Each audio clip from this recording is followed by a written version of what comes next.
செய்திகள் வாசிப்பவர் சிவாஜினி. செய்திகள் தொடர்கின்றன. பவனியாவில் தொழிற்சாலையுடன் இணைந்த களஞ்சிய சாலையில் ஏற்பட்ட பாரிய தீ விபத்து காரணமாக பல லட்சம் பெறுமதியான பொருட்கள் தீயிலறிந்து நாசமாகியுள்ளன. பவனியா மரங்காப்பளை பிரதேசத்தில் உள்ள தொழிற்சாலையுடன் இணைந்த களஞ்சிய சாலை ஒன்றிலேயே இன்று திடீரென தீ விபத்து ஏற்பட்டுள்ளது.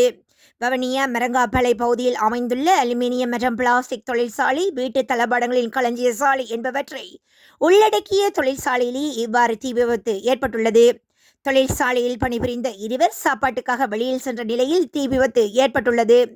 குறித்த தீ விபத்தை அடுத்து வவனியா நகரசபை தீயணைப்பு பிரிவினர், போலீசார் மற்றும் இராணுவத்தினர் அப்பகுதி மக்களுடன் இணைந்து தீயை கட்டுப்பாட்டுக்குள் கொண்டுவர நீர்த்தாரை வீசி நடவடிக்கைகள் எடுத்திருந்தனர்.